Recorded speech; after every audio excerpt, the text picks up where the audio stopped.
네, 12월 13일 한 사람이 감옥에서 사회로 나와 자유를 얻게 됩니다. 그러나 어떤 사람은 자유를 잃게 될지도 모르는 12월 13일. 오늘의 입법 예고, 김영호 의원이 대표 발의한 13세 미만 미성년자 대상 성폭력 범죄의 종신형 선고에 관한 특별 법안입니다. 변호사님, 이번 법안 어떤 법안인가요? 예, 간단하게 설명드리자면 13세 미만 미성년자를 대상으로 한 성폭력 범죄에 대해서 가석방 없는 종신형을 선고할 수 있도록 하는 법안입니다.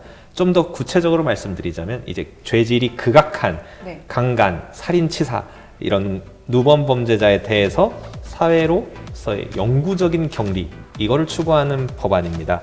미성년자를 강간 추행하고 살해하거나 사망에 이르게 한 경우 및 13세 미만 미성년자를 강간 또는 강제 추행한 범죄로 형을 선고받고 그 이후에 같은 범죄를 범한 경우 이때 교도소 내에 구치하여 가석방할 수 없는 종신형을 선고할 수 있도록 한다. 이런 내용이죠. 이번에 조두순 사건 때문에 나온 법안인 거죠? 그렇죠. 이 조두순이 12월 13일 출소를 하잖아요. 네, 정말 맞습니다. 그 악질범이죠. 사실은 조두순이 이제 고령의 나이와 알코올 중독에 의한 심신 상태에 있으면서 재판부는 그 당시에 이제 받아들이지 않고 감경에서 1심에서 징역 12년을 이제 대부분 선고했죠. 그러니까 대법원 양형위원회의 성범죄 양형 기준의 이유로 검사는 항소를 하지 않았고 이게 뭐냐면 13세 미만의 미성년자 강간 상해 사건의 기준 형량은 징역 6년에서 9년. 너무 짧거든요. 예, 가중처벌은 7년 11년이에요. 맞습니다. 심지어 당시에 이제 조두순이 그런 낮은 형량을 받은 게 주치 감경을 양형 기준으로 해당을 해서 이런 결과를 나왔는데요. 이 재판부는 아직도 이 주치 감경을 양형 이유로 내세우고 있나요? 최근에 규정은 살아 있는데 형법 10조의 심신미약 관련된 규정은 있지만 최근에는 술을 마셨다는 이유로는 감형을 하지 않고 있습니다. 그래서 현실적으로 주치 감형은 거의 적용되지 않는다 이렇게 말씀드릴 수 있고. 언제부터 이제 적용이 실제적으로 안 됐던 거죠? 실제로 이 사건 이후로 주치 감경의 적용은 조금씩 줄어들어 왔고 현재 있어서는 뭐 독일 같은 경우에는 뭐 완전 명정죄라고 해서 주치 상태에서의 범죄를 정상적으로 처벌하고 있고 프랑스 같은 경우에는 음주 상태에서 일어난 범죄를 오히려 가중 처벌하고 있기도 하거든요. 그래서 이제 그런 이때 서구의 입법 사례들을 받아들이면서 아, 주치 감경이 과연 맞는 것인가 이런 비판이 이어지면서 법원 역시 주치 감경을 적용을 안 하고 있는 추세고. 하지만 아까 법에는 남아 있다고 하셨는데. 그건 이제 정신병이 있거나 정신 착란이 있거나 정신병이 있거나 이래서 일어나는 범죄들 있지 않습니까? 뭐 해리성 인격 장애라든지 이런 문제가 있을 때는 감경을 해주는 게 맞다고 생각이 되거든요. 그런 심신미약 주장 자체도 인용률이 20%가 넘지 않아요. 정신병을 실제로 가지고 있다고 해도 감경되는 경우는 20% 남짓이다. 이렇게 이해를 하시면 될 것 같습니다. 그럼 그 조두순 당시에는 이게 보통은 인용이 됐던 건가요? 이 술에 취해 기억이 안 난다. 어느 정도 감안을 해줬고 그때 당시에 가장 큰 문제는 유기징역의 상한이 너무 낮았기 때문에 어쩔 수가 없었다. 판사나 검사가 법에 어긋나서 구형을 하거나 판결을 내릴 수는 없거든요. 그 당시 법에 따르면 어쩔 수 없었다. 이렇게 말씀드릴 수 있습니다. 네, 그렇습니다. 이게 당시에 검찰은 이제 무기징역을 구형을 했는데 왜 항소를 안 한 거죠? 1심에서 12년을 선고를 했기 때문에 검사로서는 지금 뭐 1심 12년까지 나왔는데 이거를 넘어선 상황이기 때문에 더 이상 항소를 하지 않았습니다. 그 무기징역이라는 말이 그냥 그 최대 형량을 이제 받겠다라는 그런 식으로 구형을 했던 거군요. 근데 반대로 이제 조두순은 자기의 형량이 무겁다면서 항소와 상고를 했다는데 사실인가요? 네, 그렇습니다. 그렇지만 항소와 상고는 기각이 되었죠. 이제 검찰 측에서도 말씀드렸다시피 항소를 하지는 않았습니다만 2019년 12월에 이제 국정감사에서 당시 서울고검장은 조두순이 혐의를 완강히 부인하는 상황에서 유죄 판결을 받아냈다는 점에 집착한 나머지 양형 문제를 소홀히 했다 이렇게 사과를 하기도 했습니다. 일단 이 조두순 출소가 곧 다가오고 있는데요. 이 법무부와 여당은 조두순 출소에 맞춰서 이제 대책을 세웠습니다. 어떤 것들이 있나요? 뭐 여러 가지 대책들이 지금 나오고 있어요. 그러니까 더불어민주당 김경엽 의원의 지금 보시면 현행 성범죄가 신상정보 공개 제도 적용 대상을 넓히는 아동 청소년 성보호법 개정안 대표를 이제 발의를 했습니다. 정춘숙 의원 역시 조두순 적금 금지법을 이제 내세운 상황이고, 개정안에서는 이제 피해 아동, 청소년, 주거지, 그러니까 학교 등으로부터 접근 금지 이제 100m였는데 이걸 이제 1km까지 이제 늘린 그런 이제 확대 방안이고. 네, 네. 말씀해주신 것처럼 정말 많은 이제 법안 대응책들이 올라와 있는 것 같은데요. 이게 아무래도 이제 성범죄자가 출소 후에 재범률이 높다 보니까 그런 것 같거든요. 이 당정이 세운 정책이 실질적으로 이제 이런 재범을 막는데 효과적이라고 볼 수 있을까요? 현실적으로 지금 대책으로 범죄를 막을 수 없습니다. 네. 물론 이제 지금 나온 대책 중에서 네. 꼭 필요했던 대책들이 있어요. 어떤 것들인가요? 특히 이제 접근 금지 범위를 100m에서 1km로 확장하는 법은 반드시 필요한 법이라고 할 수 있죠. 네. 왜냐하면 지금 보호관찰 처분에서도 일반 범죄들에서도 피해자부터 2km에서 3km 정도 떨어져라라는 접근금지 명령을 네. 내리고 있거든요. 네. 근데 아동청소년보호법은 더 강하게 해야 됨에도 불구하고 100m라는 규정에 얽매여서 그 이상의 보호관찰 처분을 거의 안 했단 말이에요. 그게 이번에 바뀌는 건가요? 이번에 이제 법안이 올라온 거죠. 네. 너무 늦은 거죠, 사실. 기존 보호관찰에서는 이미 하고 있던 것들을 오히려 규정을 둠으로써 더 제한되는 결과가 발생을 했던 것입니다. 네. 이런 법은 이제 빠르게 수정하는 것이 맞는 것 같은데, 뭐 다들 앞다퉈서 막 법안을 내고 있어요. 예산도 확보하지 않고 인력도 확보하지 않고 그냥 이렇게 법률을 막 만들어서 뭐 여론에 부응하는 대책이 있다. 그렇기 때문에 조두순은 범죄를 저지르지 않을 것이다. 이렇게 얘기하는데, 조두순은 범죄를 저지르지 않겠죠. 보는 눈이 이렇게나 많은데. 그렇지만 다른 성범죄나 강력범죄를 줄일 수 있느냐, 이건 저는 굉장히 회의적으로 보고 있습니다. 통계적으로 보면 그 한 해에 발생되는 이 성범죄 사건은 10,000건에 달합니다. 여기에 특히 아동 성범죄는 1,300건 정도로 상당히 많고, 사실은 우리나라 이 법이 애매모호합니다. 왜냐하면 전자반지를 끊고 나가서 어떻게 타겟을 향해서 자기가 성범죄 저지른다고 해도 출동해서 찾을 수 있는 확률이 없잖아요. 이미 피해자는 생긴 상황이기 때문에, 이미 변호사님이 얘기해 준 것처럼 지금 뭐 조두순이 계속 화두화되고 지금 출소리 앞당기니까 법안을 개정하는 것이 아니라, 사실 이미 조두순이 이제 첫 판결을 받았을 때 2008년부터 네. 이미 이런 것들이 법안이 나왔어야 되는 거죠. 그렇죠. 계속 화제가 됐었는데. 이미 답은 지금 변호사님이 얘기를 했죠. 조두순은 안 할 가능성이 크죠. 하고 싶어도 워낙 시선이 많으니까 못할 가능성이 커요. 하지만 그 다른 성범죄자들은 어떻게 보면 피해자들은 지금 널려있는 상황인 거잖아요. 이런 상황에서 정말 안타깝고 말도 안 되는 상황인 거죠.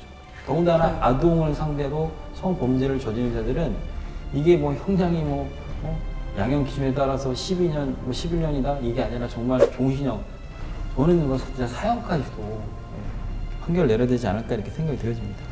형량 강화에 대해서도 이게 과연 효과가 있었느냐, 이런 부분들을 우리가 체크를 해볼 필요가 있는데, 네. 이게 조두순 김길태 사건 이후에 2010년 형법이 개정되면서 유기징역의 상한은 15년에서 30년으로, 형을 가중할 때는 25년에서 50년으로 늘었거든요. 네. 그런데 법무부의 2018년 범죄백서에 따르면 흉악 강력범죄 발생 건수는 2008년에는 24,000건, 2017년에는 36,000건으로 50% 증가했습니다. 네. 형을 2배로 늘렸는데 네. 범죄가 50% 늘어난 거예요. 뭔가 형을 늘리는 것도 중요하지만 다른 대책이 필요한 거예요, 사실은. 지금 10년 동안 형을 가중해서 운용을 해봤는데 오히려 범죄가 50%가 늘어났다. 이런 문제의식을 가져야 되는데 네. 뭐 아무도 책임지지 않고 아무도 보안 입법을 하지 않고, 이게 뭐 중형주의 자체는 어쩔 수 없는 역사의 흐름이라고 치더라도 우리가 형을 가중을 했는데 범죄율이 떨어지지 않고 있다. 그럼 뭔가 다른 대책이 필요한 게 아닌가, 이런 부분들을 좀 고민을 많이 해야 되는데 네. 뭐 입법에서는 크게 고민을 하고 있지 않아요. 이런 부분들이 많이 아쉽죠. 그러니까 외국이랑 비교를 했을 때도 성범죄가 인구수 분포에서 대한민국이 상당히 이제 많은 수준에 이제 도래되고 있어요. 그러니까 이런 상황이 뭐냐면, 그러니까 지난해 때도 말씀드렸다시피 이 성교육에 대한 문제거든요. 그러니까 성 정체성이라든지 성 인식에 대한 교육이 우리나라는 어렸을 때부터 너무 적어요. 그러니까 정신적인, 멘탈적인 부분에 있어의 그런 뭐 병이 있는 사람들이 상당히 많지 않나 이렇게 생각이 들어집니다. 네, 맞습니다. 제 생각에는 성범죄자들 같은 경우에는 심리치료나 아니면 화학적 거세, 이런 처분들이 좀 더 유효할 것 같거든요. 결국 그 사람들의 마음속에 있는 성범죄를 저지르고 싶은 욕구는 결코 막을 수가 없어요. 교육으로도 해결되기 예, 어렵다. 교육으로 해결되기 어렵고 일종의 치료나 아니면 이제 정말 성욕을 떨어뜨리는 화학적 물질의 주입 이런 형태의 강제 처분만이 의미가 있을 수 있다. 출소된 지 일주일이나 한 달 안에 범죄를 저질렀다는 건 무슨 말이냐면 교도소가 교정교화의 역할을 잘 못하고 있다는 얘기거든요. 어찌 보면. 그래서 좀 이런 부분에 있어서 성범죄 같은 경우에는 교정시설의 역할이 네. 전환이 돼야 된다. 이런 근본적인 부분에 좀 더 집중을 해야 되는데, 뭐, 많은 법안들은 그냥 이제 뭐 접근 금지를 더 하고, 뭘 더 하고, 그냥 형을 더 올리고, 이런 쪽만 보고 있어요. 왜냐하면 출소를 해서 나온 사람들이 재범률이 높음에도 불구하고 그 원인은 생각하지 않는다는 얘기예요. 이런 식으로 법을 바꾼다고 해서 문제가 해결이 되는 거 아니에요. 특히나 이제 성범죄 형량이 올라가다 보니까 무고한 피해자들도 생기고 있어요. 성범죄가 증거가 부족하고 진술에 네. 의존하다 보니까 그 무고한 피해자들 또는 이제 진술에 약간만 진술이 달라져도 이제 형이 이제 크게 갈리는 거죠.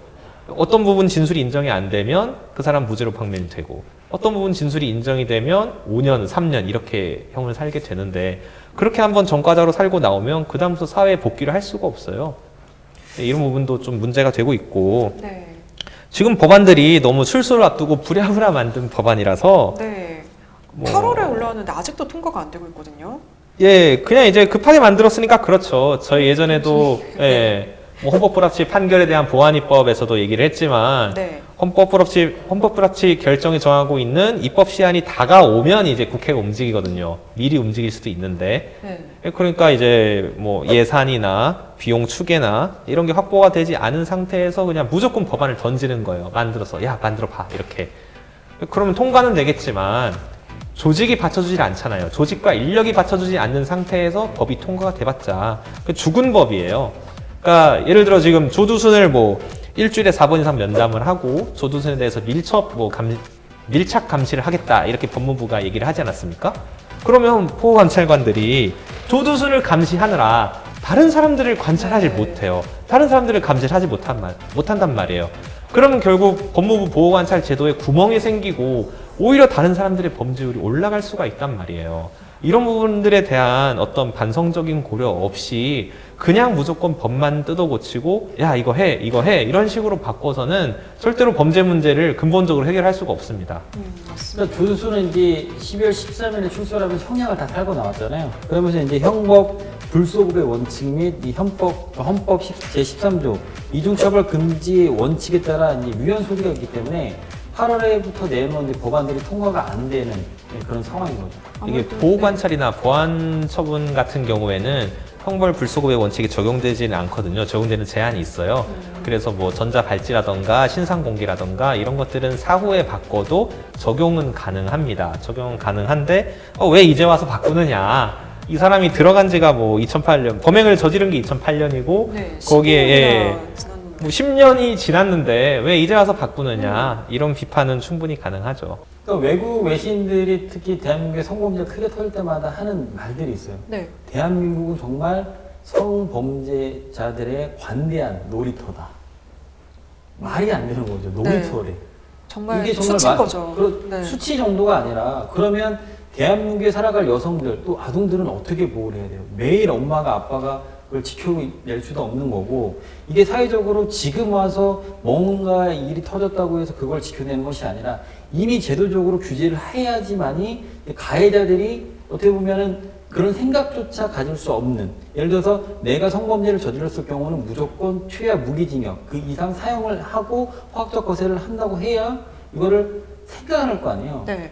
어떻게 보면 성범죄자들은 본인들이 그래요.